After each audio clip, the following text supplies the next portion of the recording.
Exercise 3.3 में question number 1 करने के लिए दिया था आपको, जिसके साथ साथ RS अग्रवाल के 4 पार्ट दिए थे। तो उसके अंदर क्वेश्चन 1 में 3 पार्ट्स में डाउट आया है, जिसका पहला है पार्ट नंबर सेकंड, जिसमें लिखी है equation s minus t equals to 3 और s upon 3 plus t upon 2 equals to 6। ध्यान रखना, जब भी कभी कांस्टेंट अपॉन में आए आप उसका उठा के एलसीएम ले लेना।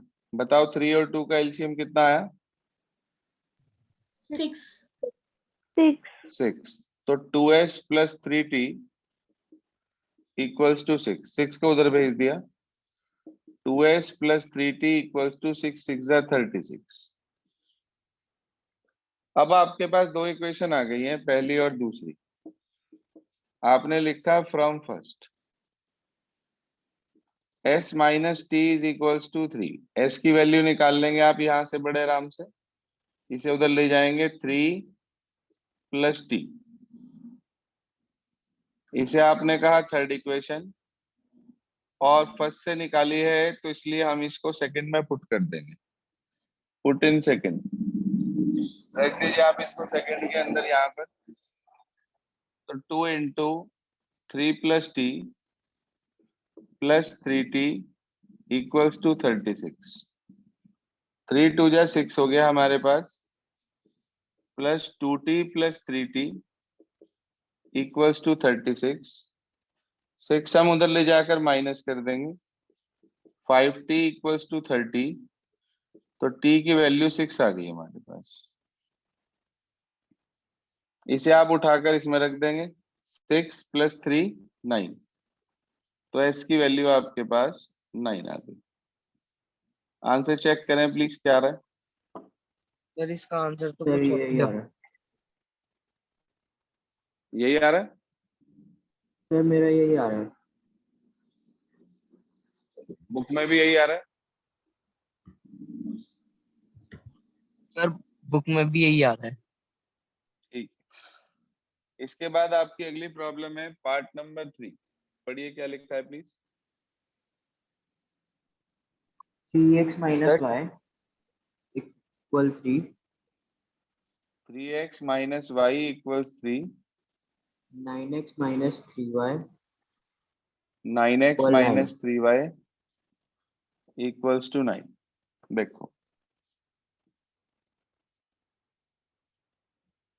मैंने आपको पहले दिन की क्लास में जानबूझकर इस तरह की इक्वेशंस नहीं कराई थी जिसमें दोनों वेरिएबल खत्म हो जाते हैं। मैं आपको सिखा रहा हूं आज इसको कैसे करते हैं। इसके साथ एक दो एग्जांपल और भी बता दूंगा। आपने ले ली पहली equation from first, 3x minus y equals to 3। y को उधर ले गए, 3 को इधर ले आए। 3x minus 3 equals to y. ये y की वैल्यू आ गई, इसे थर्ड इक्वेशन कह दिया और इसको पुट करा सेकंड इक्वेशन में। क्या मिला? 9x माइनस 3, वाई की जगह रखा 3x माइनस 3 इक्वल्स टू 9। जी हाँ, तो आपको मिल गया 9x minus 9x minus minus plus 9 equals to 9। ये 9x से 9x कट गया, 9 इक्वल टू 9 आ गया। जी हाँ, आपने ध्यान से देखा कि इसके अंदर वेरिएबल ही खत्म हो गया, तो हम वैल्यू किसकी निकालें? जब कभी ऐसा आ जाए तो ध्यान रखना, या तो इक्वेशंस का नो सॉल्यूशन होता है या इनफाइनाइट मैनी सॉल्यूशन होता है। नो सॉल्यूशन का मतलब बताया था आपको, अगर मान लीजिए दो पैरेलल लाइनें हैं तो उस केस में वो कहीं भी इंटरसेक्ट नहीं करेंगे, इसलिए वो कहलाता है केस ऑफ नो सॉल्यूशन। और अगर लाइन एक के ऊपर एक आ जाए तो उस केस में कहलाता है इनफाइनाइट मैनी सॉल्यूशन। क्या कहलाता है? Infinite many solution. Infinite many solution. अब मेरी बात ध्यान से सुनो, जहां भी जब भी कभी वेरिएबल खत्म हो जाए और कांस्टेंट्स बच जाएं, जैसे कि अभी रहा आपके पास 9 इक्वल टू 9 आ गया, आप बताओ क्या 9 9 के इक्वल होता है? ट्रू कंडीशन है या फॉल्स कंडीशन है? हाँ जी, ट्रू कंडीशन है या फॉल्स कंडीशन है? 9 9 के इक्वल होता है नहीं होता है? ट्रू है। Yes sir. True true condition है। ध्यान रखना, जब कभी वेरिएबल कट जाए और ट्रू कंडीशन आ जाए, विच इज ट्रू, तो आप कहेंगे it implies equations have infinite many solution. और बाय चांस अगर फॉल्स कंडीशन मिल जाए, जैसे कि मैंने आपके सामने एक एग्जांपल और लिखा, आप इसे सॉल्व करें और मुझे बताएं ट्रू कंडीशन आ रही है या फॉल्स कंडीशन आ रही है। एक और एग्जांपल लिख रहा हूं, 3x minus y equals to 3 और 9x minus 3y equals to 6। जी हाँ, solve these two right now and check which type of condition you will get, true condition or false condition. Hurry up students. आपने इसे solve करा और आपको पता चला कि इसके अंदर फॉल्स कंडीशन आ रही, भाई आपने यहीं से सेम इसी तरीके से वैल्यू निकाल ली, 3x minus 3 equals to y from first equation. इसे आपने उठाकर पुट कर दिया सेकंड इक्वेशन में, 9x minus 3 into 3x minus 3 equals to 6, 9x minus 9x plus 9 equals to 6, 9 6 के इक्वल आ गया। ट्रू या फॉल्स? फॉल्स। फॉल्स। तो आप कह सकते हैं which is false. It implies equations have कैसा सॉल्यूशन? No solution. देखिए जी, सिस्टम समझ में आया? Yes sir. यस देखो ये तो आपने इक्वेशंस को सॉल्व करा और आपको पता चल गया कि हाँ ये यूनिक सॉल्यूशन, ये आंसर निकल रहा है मतलब यूनिक सॉल्यूशन है। आंसर नहीं निकल रहा और ट्रू कंडीशन आ रही है तो इनफाइनाइट मैनी सॉल्यूशन है, और आंसर नहीं निकल रहा फॉल्स कंडीशन आ रही है तो नो सॉल्यूशन है। अब इस चीज को सपोज करिए आपसे ये कहा जाए कि भाई चेक करो इनका कैसा सॉल्यूशन है, तो आप इक्वेशंस को सिर्फ देखकर, ध्यान से सुन लो, सिर्फ इक्वेशंस को देखकर आप ये पता कर सकते हो कि इनका सॉल्यूशन कैसा होगा। 3 कंडीशंस हैं हमारे पास, वो आप अपने पास नोट कर लें प्लीज। जी हाँ, 3 कंडीशंस हैं, वो नोट कर लें अपने पास। इक्वेशन है a1x plus b1y equals to c1, a2x plus b2y equals to c2। या तो c1 c2 को राइट में रखेंगे या c1 c2 को लेफ्ट में रखेंगे, ये ध्यान रखना।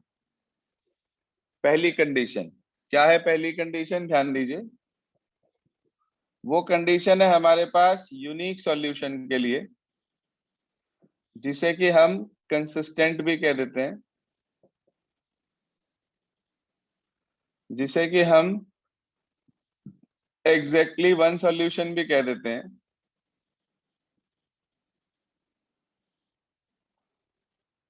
इसकी कंडीशन लिख लीजिए, a1 upon a2 is not equal to b1 upon b2। इसे इंटरसेक्टिंग लाइंस भी कहते हैं, ऑब्लिक लग करके ये भी लिख लेना, intersecting lines, intersecting lines.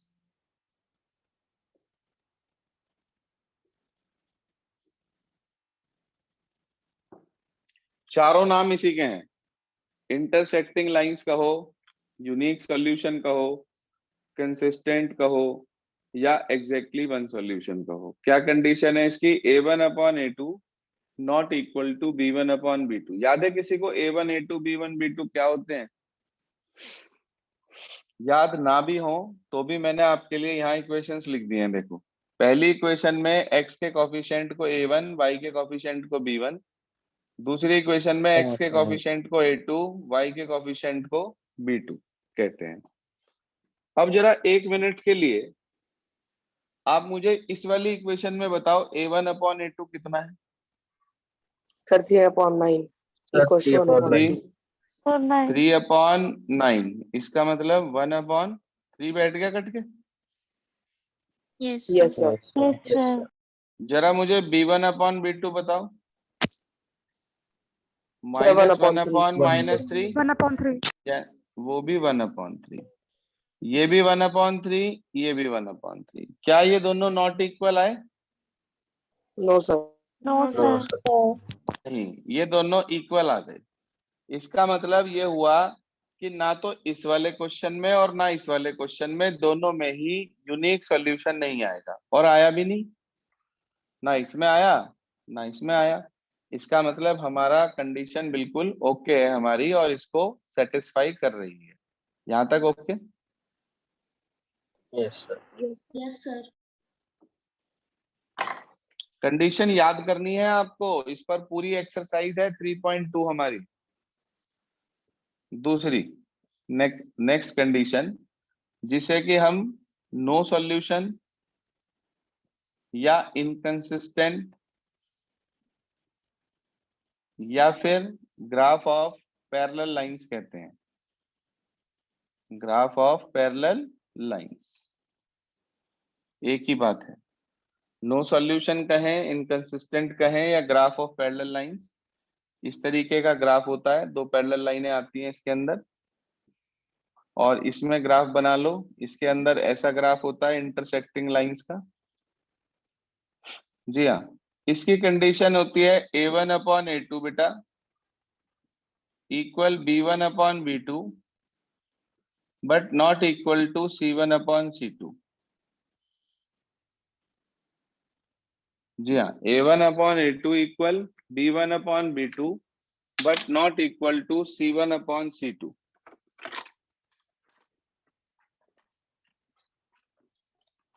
Is this clear now? Yes, sir. अब आप चेक करो, क्या जो हमारा नो सॉल्यूशन वाला क्वेश्चन था उसके अंदर ये कंडीशन सेटिस्फाई हो रही है? चेक करते हैं। अभी आपने निकाला था a1 अपॉन a2, कितना आया था? 1/3। फिर आपने निकाला था b1 अपॉन b2, वो कितना आया था? सर 1/3। 1/3. 1/3। फिर आप इसमें c1 अपॉन c2 और कैलकुलेट कर लो। Sir, 3 upon 6 equal to 1/2. 1/2. 1/2। तो क्या a1 upon a2, b1 upon b2 और c1 अपॉन c2 तीनों मिलाकर ये कंडीशन सेटिस्फाई कर रहे हैं? Yes sir. Yes, sir. तो आप कह सकते हैं कि it implies a1 upon a2 equal b1 upon b2 but not equal to c1 upon c2। इसका मतलब लाइंस का कैसा सॉल्यूशन होगा? No no solution. Sir. Solution. No solution होगा, बिल्कुल ठीक बात। अब तीसरा केस हमारे पास आ जाता है। थर्ड केस बता रहे हैं आपको। थर्ड केस हमारे पास होता है इनफाइनाइट मैनी सॉल्यूशन,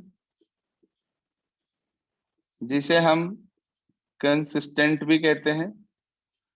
देखो, कंसिस्टेंट के दो तरीके होते हैं, या तो एक सॉल्यूशन हो या कई सारे सॉल्यूशन हो। दोनों ही केसेस में वो कंसिस्टेंट कहलाता है।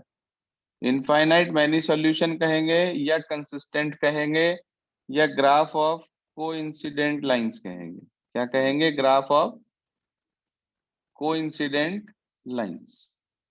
इसका मतलब पहला ग्राफ बनाया, दूसरी लाइन के पॉइंट भी उसी के ऊपर आ गए, इसको बोलते हैं graph of coincident lines.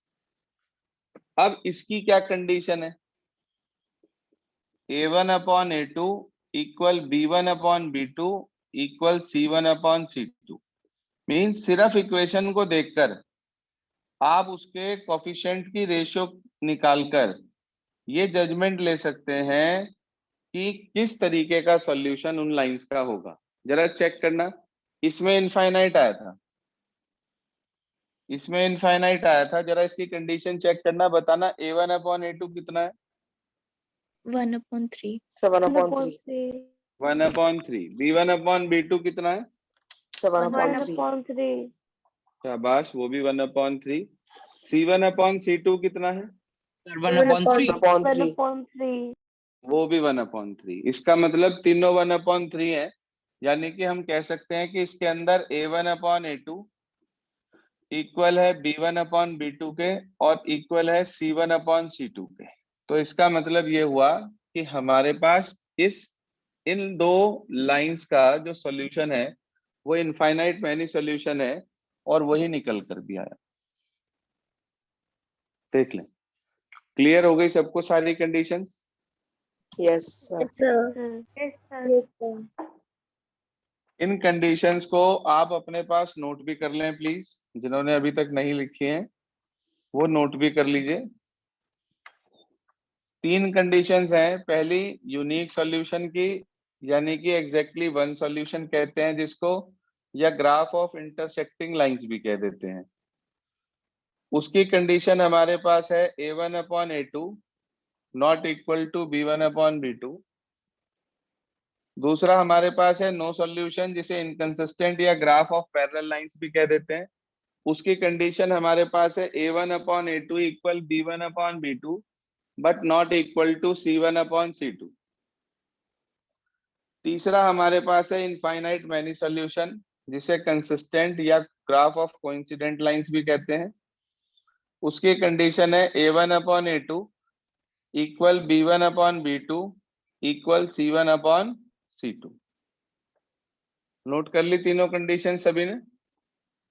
Yes sir. Yes, sir. जी हाँ। इसके बाद same question exercise 3.3 part number 6 है प्रॉब्लम में, वो पढ़िए क्या कहता है। Sir 3x/2 minus 5y/3 is equals to -2। और सर दूसरी है x/3 plus y/2 is equals to 13/6। मैंने आपको बताया था जिन इक्वेशंस में अपॉन में कुछ भी कांस्टेंट आ जाए उसमें क्या करते हैं, अभी बताया था आज की क्लास में ही। LCM. LCM. मुझे बताओ ऊपर की पहली इक्वेशन का एलसीएम क्या आएगा? सर 6. 6। 6। ये हो गया 9x माइनस 10y इक्वल में लिखा है -2। दूसरी इक्वेशन का भी साथ साथ एलसीएम लिया 6। ये आ गया 2x plus 3y is equals to 13/6। इस 6 से तो ये 6 कट गया और इस वाले 6 की इधर मल्टीप्लाई हो गई, तो पहली इक्वेशन आ गई 9x minus 10y equals to -12 and the second equation is 2x plus 3y equals to 13 and second. Now I think you can easily solve these two equations. Yes, sir. Yes, sir. आप बिना solve करे बता सकते हैं कि इसका unique solution आएगा, no solution आएगा, या इनफाइनाइट मैनी सॉल्यूशन आएगा?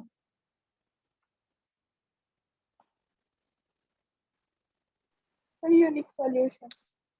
यूनिक। आपने क्योंकि A1/A2 निकाला वो आया 9/2, फिर आपने B1/B2 निकाला वो आया -10/3। क्या ये दोनों इक्वल आए? No, sir. No No, sir. जब शुरू के दो ही नॉट इक्वल आ जाएं तो उस केस में हम ये कह देते हैं कि इसका यूनिक सॉल्यूशन होगा। जरा आप इसका सॉल्यूशन निकालें। अब जिनसे नहीं हुआ था पहले वो इसका सॉल्यूशन निकालें। कोई भी एक इक्वेशन ले लें जो आपका मन करे। मान लो मैंने ले ली फर्स्ट इक्वेशन ले ली, या सेकंड ले लो, मर्जी आपकी, इससे कोई फर्क नहीं पड़ता, जो आपका मन करे। बताओ कौन सी ले? Sir, first. Sir first. First. चलो जी फर्स्ट ले ली। फ्रॉम फर्स्ट लिखा है 9x minus 10y equals to -12। x की वैल्यू निकाल लेते हैं।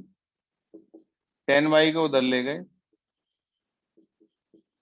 ये आ गया, तो x की वैल्यू आ गई 10y माइनस 12/9।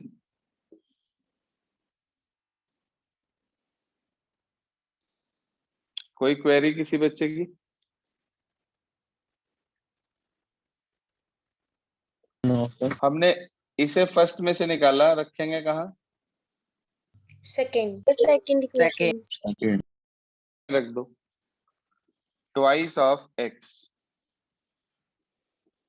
10y माइनस 12/9 उसके साथ लिखा है प्लस 3y इक्वल्स टू 13। मैंने आपको कहा था इस 9 को पहले नहीं भेजेंगे आप, पहले आपको एलसीएम लेना पड़ेगा। तो आपने इसका एलसीएम ले लिया 9, 2 के अंदर मल्टीप्लाई करी, 10 2 जा 20y माइनस 24 प्लस 9 3 जा 27y equals to 13। 20y plus 27y कितना हो गया? 47y. 47y। 13 9 जा 117.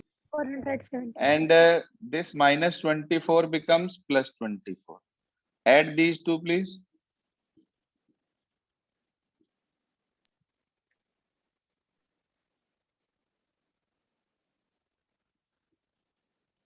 वन 141।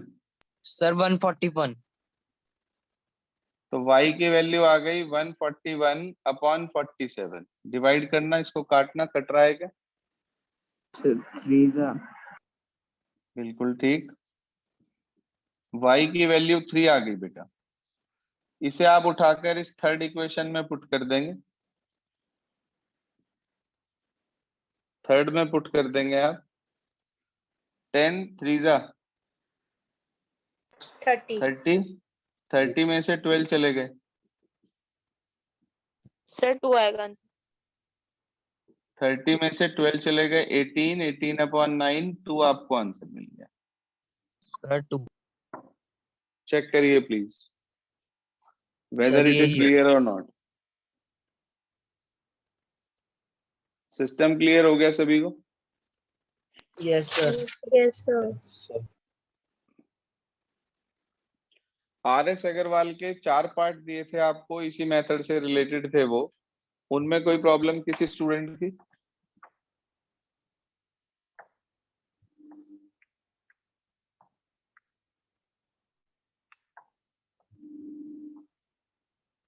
उसमें कोई डाउट किसी का? No sir. No, sir.